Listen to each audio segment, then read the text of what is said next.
Hello everyone, मैं हूं आपका अपना वली रहमानी और ये वीडियो स्टार्ट होने से पहले ही मैं एक डिस्क्लेमर दे देना चाहता हूं कि ये वीडियो मैं अपने देश के हिंदू भाइयों के लिए बना रहा हूं।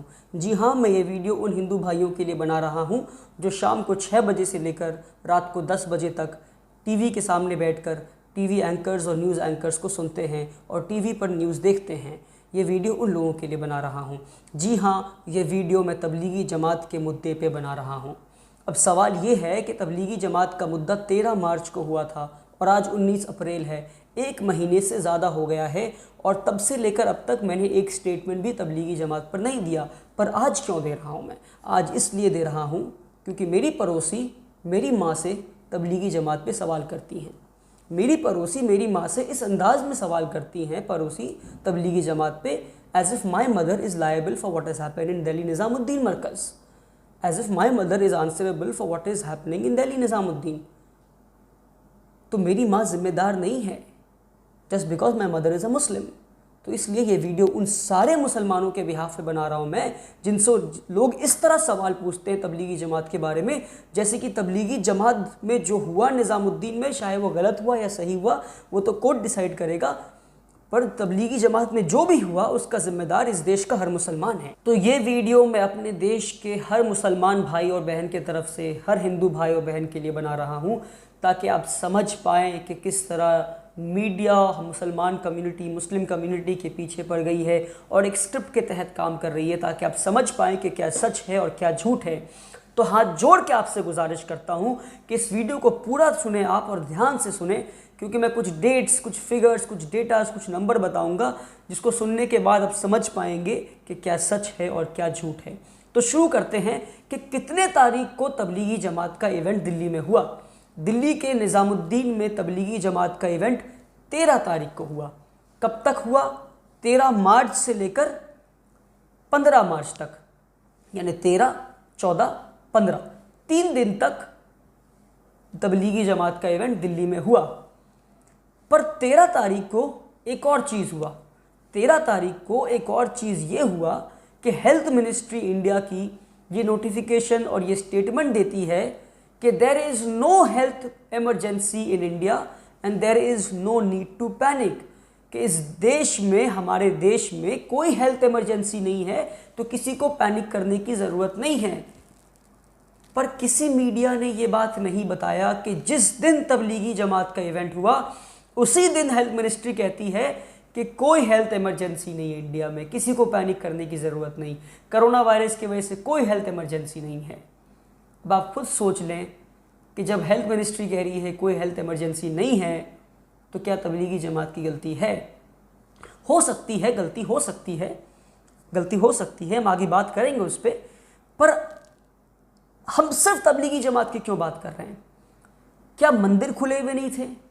क्या मंदिरों में लोग पूजा करने नहीं जा रहे थे? तबलीगी जमात में 13 से लेकर 15 तक लोग मौजूद थे। कितने लोग? 4000 लोग मौजूद थे। तो हम 13, 14, 15 की बात नहीं करेंगे, हम 18 और 19 मार्च की बात करते हैं।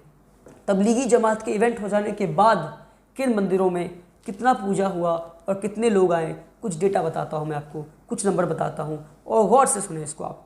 अहमदाबाद मिरर एक न्यूज़ पोर्टल है, टाइम्स ग्रुप का न्यूज़ पोर्टल है, उनका 2 अप्रैल का एक न्यूज़ रिपोर्टिंग है जो इसको मैं आपको बता रहा हूँ। आप स्क्रीन पर देख सकते हैं कि मैं झूठ नहीं बोल रहा हूँ। अहमदाबाद मिरर का न्यूज़ रिपोर्टिंग है, न्यूज़ का कटिंग लगा रहा हूँ मैं। उन्होंने बताया है कि 18 और 19 मार्च तबलीगी जमात का इवेंट कब हुआ? 13, 14, 15, उसके बाद की बात कर रहे हैं हम। 18 और 19 मार्च में किस मंदिर में कितने लोग आए? अतंकुला पोंगला मंदिर जो कि केरला में है, वहाँ 1 लाख लोग आए। तबलीगी जमात में कितने लोग? 4000 लोग। पर इस मंदिर की न्यूज़ में कोई चर्चा नहीं है। तिरुपति मंदिर में 40,000 लोग आए 18 और 19 तारीख के बीच में। तबलीगी जमात में कितने? 4000 लोग। पर इस मंदिर का भी कोई चर्चा नहीं है। इस्कॉन टेम्पल के हरीश गोविंद दास जो वहाँ के हेड हैं, उनका स्टेटमेंट है कि हमारे यहाँ 18 और 19 तारीख के बीच में 12,000 लोग आए और तबलीगी जमात में कितने? 4000 लोग। पर इस्कॉन टेम्पल का न्यूज़ में कोई चर्चा नहीं है। सोमनाथ मंदिर में कितने लोग आए? 5000 लोग। तबलीगी जमात में कितने लोग आए थे? 4000 लोग। पर सोमनाथ मंदिर का न्यूज़ में कोई चर्चा नहीं है। पावागढ़ी मंदिर, वहाँ के सुरेश पटेल जो वहाँ के ट्रस्टी हैं, उनका स्टेटमेंट है कि पावागढ़ी मंदिर में 18 से 19 मार्च के बीच में 5000 लोग आए, पर इस मंदिर का भी कोई चर्चा नहीं। भद्रकाली मंदिर के श्रीकांत तिवारी जी वहाँ के ट्रस्टी हैं, उनका कहना है कि 18 और 19 मार्च के दिन 2000 लोग उनके मंदिर में आए।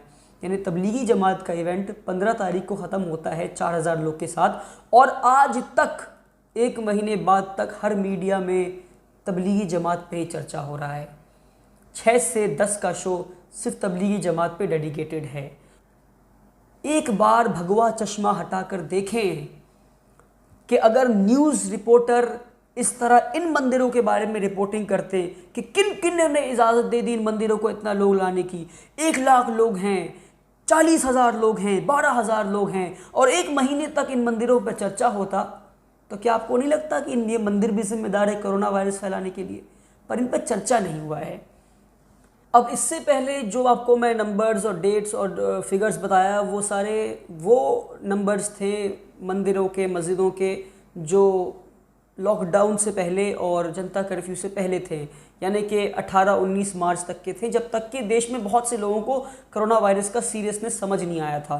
तो अब मैं आपको वो डेट्स बताऊंगा, वो नंबर्स बताऊंगा जो जनता कर्फ्यू और लॉकडाउन के बाद का है। यानी कि 22 तारीख को देश में जनता कर्फ्यू होता है और 25 मार्च को ऑफिशियली लॉकडाउन शुरू हो जाता है। यानी 25 मार्च को देश के हर एक बच्चे को मालूम चल गया था कि कोरोना वायरस एक कितना सीरियस महामारी हमारे देश में है।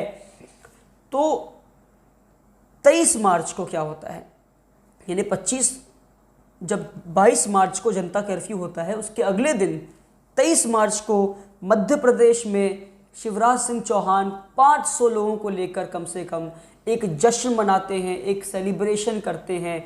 मध्य प्रदेश में कांग्रेस सरकार को गिराकर बीजेपी सरकार बनाने पर जो एक जश्न मनाते हैं, वो कुछ 500 लोग उस जश्न में होते हैं। कितने न्यूज़ चैनल्स ने इन 500 लोगों पर सवाल किया, शिवराज सिंह चौहान पे सवाल किया, जो कि चीफ मिनिस्टर है मध्य प्रदेश के और पिछले 15 साल से चीफ मिनिस्टर रह चुके हैं। तो ये 23 मार्च की बात है, जनता कर्फ्यू के अगले ही दिन 500 लोग लेकर पहुंच जाते हैं वो। अब जनता कर्फ्यू के बाद 25 मार्च, जिस दिन लॉकडाउन स्टार्ट हुआ, उस दिन माँ आदि शक्ति उत्तर प्रदेश के लखनऊ में एक सेल्फ स्टाइल्ड गॉड वुमेन है, एक साध्वी हैं, वो एक पूजा रखती हैं कुछ 100 लोगों को लेकर, और जब पुलिस उन्हें रोकने आता है तो अपनी तलवार को बाहर निकाल लेती हैं और पुलिस को डराती हैं मारने के लिए। कहती मैं पूजा करूंगी वरना चले जाओ, तलवार दिखाकर कहती हैं वो। आप एक बार इमेजिन करें, एक मस्जिद का मौलाना तलवार निकालकर पुलिस को भगाता तो आज इस देश में मुसलमानों के साथ क्या होता। पर लखनऊ के एक साध्वी ने तलवार निकाला 25 तारीख को, जिस दिन लॉकडाउन शुरू होता है। प्रधानमंत्री टीवी पे आके कहते हैं कि पूरे देश में लॉकडाउन होगा, पर किसी टीवी चैनल ने क्या इस साध्वी पे चर्चा किया? जी नहीं किया। तो आप खुद बता दें, आप खुद समझ लें कि किस तरह मुसलमान कम्युनिटी को बदनाम किया जा रहा है। 25 तारीख को फिर से, जिस दिन लॉकडाउन शुरू हुआ, उत्तर प्रदेश के चीफ मिनिस्टर योगी आदित्यनाथ अयोध्या जाते हैं और वहाँ पूजा करते हैं और रामलल्ला की पुतले को लेकर एक टेम्परेरी मंदिर में शिफ्ट करते हैं। वो क्या ज़रूरत पड़ गई कोरोना वायरस के बीच में उन्हें पूजा करने की? और जिस दिन लॉकडाउन शुरू हुआ, कुछ 100 लोगों को लेकर वो पूजा करते हैं वहाँ पर अयोध्या में नवरात्रि में। तो क्या किसी टीवी चैनल ने योगी आदित्यनाथ पे सवाल उठाया? नहीं उठाया। जी हाँ, एक ने सवाल उठाया, उसके खिलाफ क्या हुआ? केस बुक हो गया। उसके खिलाफ क्या हुआ? उसे परेशान करना शुरू कर दिए। उसके बाद 17 अप्रैल,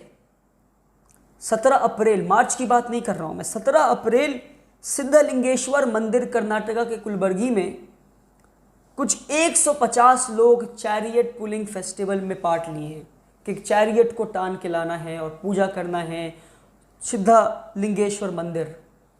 किस टीवी चैनल ने इन पर चर्चा किया? 10 अप्रैल को सूरत में एक जैन मंदिर में पूजा होती है। 10 अप्रैल को, मार्च नहीं, 10 अप्रैल को जब सेकेंड फेज ऑफ लॉकडाउन शुरू हो गया, समझे आप।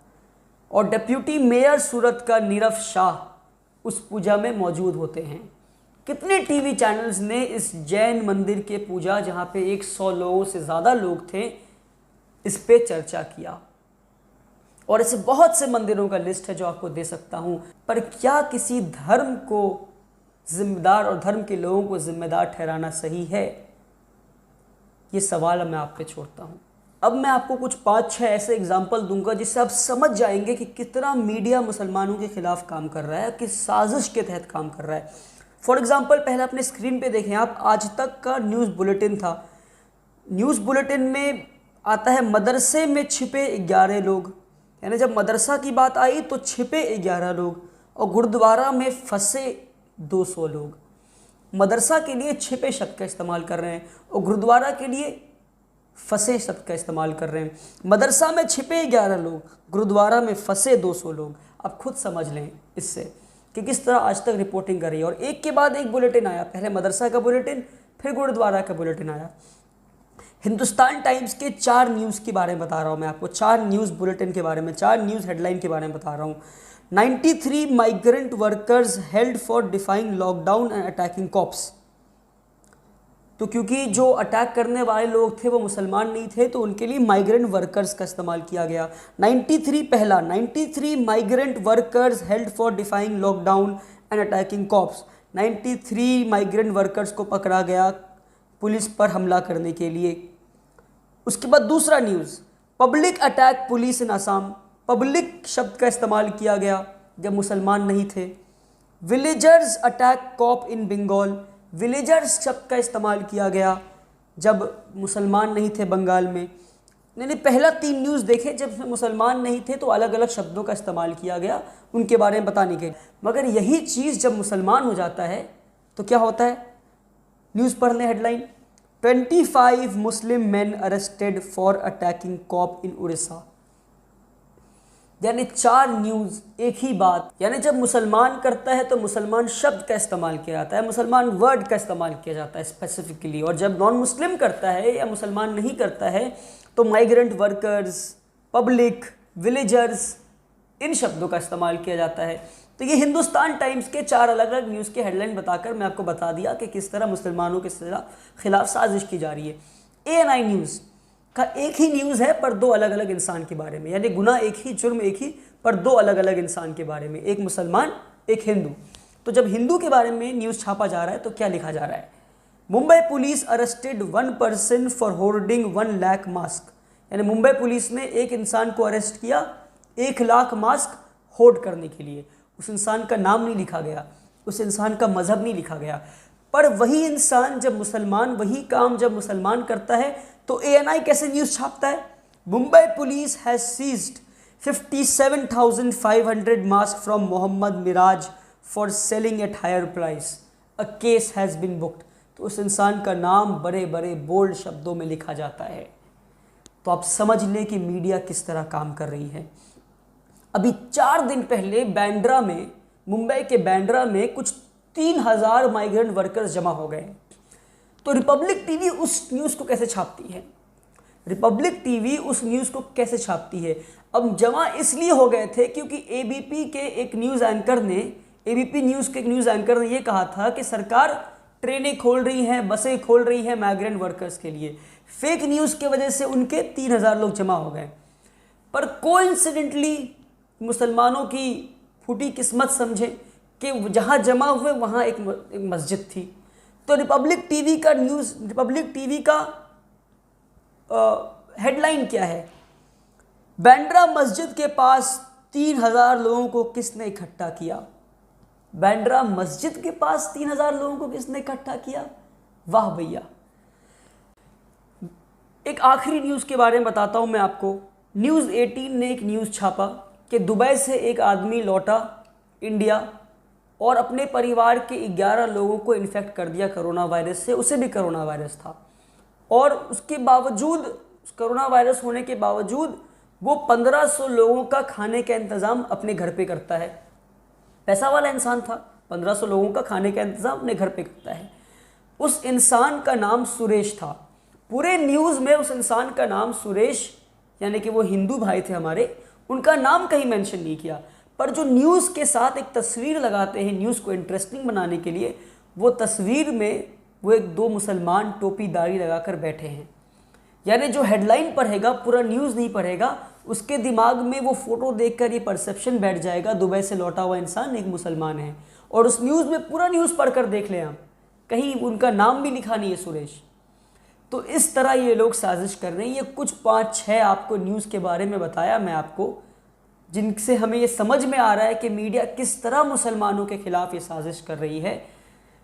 तो ये 5-6 आइडेंटिफाई हो गए हैं। आप सोचें कि 1 महीने से रोज़ लगातार कोई न्यूज़ ऐसा नहीं है जहाँ तबलीगी जमात का डिस्कशन नहीं हुआ, मुसलमान डिस्कशन नहीं हुआ, पाकिस्तान डिस्कशन नहीं हुआ। अगर लोग बैठ जाएं पकड़ने के लिए तो ऐसी कितनी साजिशें इनकी पकड़ी जाएंगी। तो भगवा चश्मा निकालें और आप देखें कि मुसलमान आपका दुश्मन नहीं, ये मीडिया वाले आपके दुश्मन हैं, ये मीडिया वाले आपके दुश्मन हैं। तो ये न्यूज़ चैनल्स का काम था। उसके बाद आपके व्हाट्सएप पे अगर आपको याद है कई सारे वीडियोस आए होंगे कि मुसलमान तबलीगी जमात वाले ने पुलिस वाले पे थूक दिया। फिर उसके बाद ऑल्ट न्यूज़ का न्यूज़ आया कि वो पुरानी वीडियो है, वो फेक वीडियो है। उसके बाद मुसलमान जो है मस्जिद में बैठकर प्लेट चाट रहे हैं कोरोना वायरस फैलाने के लिए। फिर वो बाद में पता चला कि वो भी फेक वीडियो था। वो लोग एक रिचुअल के तहत अपने प्लेट को साफ़ कर रहे थे, बहुत पुराना वीडियो था। एक और वीडियो न्यूज़ आया कि मुसलमान जो है तबलीगी जमात हॉस्पिटल में नंगे हो जा रहे हैं नर्सेस के सामने, वो बात भी जो है वो झूठ निकली। तो ये सारे अचानक से पुराने वीडियोज़ आपके व्हाट्सएप तक कैसे पहुंचने लगे? क्या आपने कभी सोचा है? ये बहुत बड़ी साजिश के तहत हो रहा है काम कि कोई 10 साल पुराना वीडियो, 5 साल पुराना वीडियो मुसलमान फल चाट रहा है, वो आपके व्हाट्सएप तक पहुंच जाता है। तो ऐसे कम से कम 20-25 वायरल वीडियोस हैं जो 10 साल 5 साल पुराने हैं। मुसलमान कहीं फल चाट रहा है, कहीं थूक रहा है, कहीं छींक रहा है। ये सारे वीडियोस आप तक कैसे पहुंच जाते हैं अचानक और आपके फ़ोन तक? यानी एक बहुत बड़ा सेटअप है कहीं पर जो इस पे काम कर रहा है, किस तरह हर हिंदुस्तानी के फ़ोन तक ये वीडियोस पहुंच जाएं। तो आपको ये समझना है कि किस तरह ये लोग काम कर रहे हैं। उसके बाद हमने देखा सूरत में कई 1000 लोग जमा हो गए, माइग्रेंट वर्कर्स। उसका जिम्मेदार कौन है? क्या गुजरात की सरकार जिम्मेदार नहीं है? और ये लॉकडाउन के बीच में ऐसा होता है, इस पे कोई चर्चा नहीं। क्या उनकी वजह से कोरोना वायरस नहीं फैल रहा है? बांद्रा में कुछ 3000 लोग जमा हो गए, क्या उनकी वजह से कोरोना वायरस नहीं फैल रहा है? दिल्ली में 1000 लोग जमा हो गए बस स्टेशन के पास, क्या अरविंद केजरीवाल को जिम्मेदार ना ठहराएं हम? अरविंद केजरीवाल के खिलाफ FIR ना किया जाए? फिर 22 तारीख को जिस दिन देश में जनता कर्फ्यू हुआ, हमने देखा किस तरह पूरे देश में हर शहर में लोग सड़क पर उतरकर ढोल बजा रहे थे, ढोल के साथ बाहर आ गए और चिल्लाने लगे गो करोना गो करोना। एक नाच का, एक सेलिब्रेशन का माहौल था। एक तरफ लोग मर रहे थे, दूसरी तरफ एक सेलिब्रेशन, ढोल लेकर लोग निकले और ऐसे खुशी मना रहे हैं। तो ऐसे हज़ारों की तादाद में हर शहर में लोग निकल गए। तो क्या उनसे कोरोना वायरस नहीं फैल रहा है? इस पे सवाल क्यों नहीं कर रहे हैं लोग? फिर उसके बाद मोदी जी ने कहा कि मोमबत्ती जलाएं, दिया जलाएं। उस दिन कई सारे शहरों में आग लग गया। हमने देखा कई सारे शहरों में लोग मोमबत्ती लेके सड़क पर निकल गए, मशाल लेके सड़क पर निकल गए। कुछ लोग तो जय श्री राम चिल्लाते हुए सड़कों पर निकल गए। तो क्या इनके वजह से कोरोना वायरस नहीं फैल रहा है? अब आप आखिरी बात मेरी समझ लें कि पहला केस जो हिंदुस्तान में कोरोना वायरस का आता है वो था 30 जनवरी। 30 जनवरी में वुहान से पहला एक कोरोना वायरस का केस इंडिया में आता है, केरला में आता है। तो सरकार को क्या उसके बाद इंटरनेशनल फ़्लाइट्स नहीं रोक देना चाहिए था? क्या उस एक इंसान की वजह से कोरोना वायरस नहीं फैला पूरे देश में? उसके बावजूद 24 फरवरी को 1 लाख लोगों से ज़्यादा लोग नमस्ते ट्रम्प इवेंट में आते हैं। और नमस्ते ट्रम्प इवेंट में हम जानते हैं आज अमेरिका में सबसे ज़्यादा कोरोना वायरस फैला हुआ है। क्या मोदी जी जिम्मेदार नहीं है 24 तारीख के नमस्ते ट्रम्प इवेंट के लिए, जब 30 तारीख को यानी 24 दिन पहले पहला कोरोना वायरस केस इंडिया में आ गया था?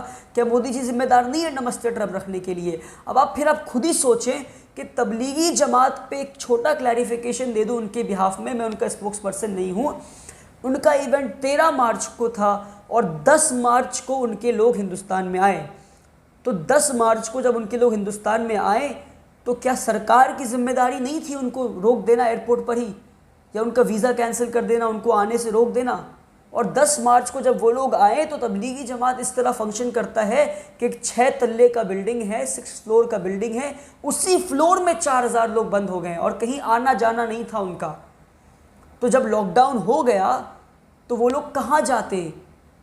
वो एक हॉस्टल स्ट्रक्चर है कि 4000 लोग उसी बिल्डिंग में रहेंगे, उसी बिल्डिंग में प्रोग्राम होगा, उसी बिल्डिंग में खाना पीना होगा, और अचानक लॉकडाउन कर देंगे, आप बंद कर देंगे, तो वो लोग कहाँ जाएंगे? 4000 लोग अपने घर बस के थ्रू ट्रैवल करके जाएंगे। जो बाहर से आए वो कैसे जाएंगे बाहर? तो सवाल पूछना है ये सारी ना, कि इनके सवाल के जवाब किन के पास हैं? अब आप खुद देखें, जो 22 तारीख को, और आखिरी बात कह रहा हूँ मैं आपको, जो यानी एक दिन के जनता कर्फ्यू के लिए 4 दिन का वक्त दिया गया, 4 दिन पहले अनाउंस कर दिया गया कि 22 तारीख को जनता कर्फ्यू होगा, पूरे दिन जनता कर्फ्यू होगा, किसी को घर से बाहर नहीं निकलना है। और 1 महीने का लॉकडाउन है देश में, सिर्फ 4 घंटे पहले बता रहे हैं आप। जो बिहार से दिल्ली आए, झारखंड से दिल्ली आए, उड़ीसा से दिल्ली आए, एक शहर से दूसरे शहर गए लोग इलाज के लिए, सब अपने जगह फंस गए, पूरा देश परेशान हो गया। और मोदी जी को क्रिटिसाइज मत कीजिए, मोदी जी अच्छा कर रहे हैं, मोदी जी अच्छा करना चाह रहे हैं देश के लिए, उनको क्रिटिसाइज मत कीजिए। जो इंसान जहां था वहां फंस गया है। कभी स्लम्स में जाकर देखिए, लोग भूख से मर रहे हैं, पर कोई सवाल नहीं करेगा मोदी जी पे। मैं आपको बता दूं कि तबलीगी जमात के इवेंट से 2 दिन पहले लोग अंताक्षरी खेल रहे थे टीवी पर।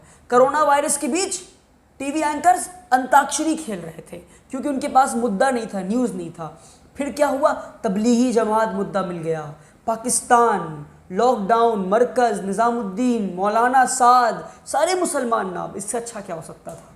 फिर तब से लेकर अब तक 1.5 महीने से तबलीगी जमात पर ही चर्चा हो रहा है।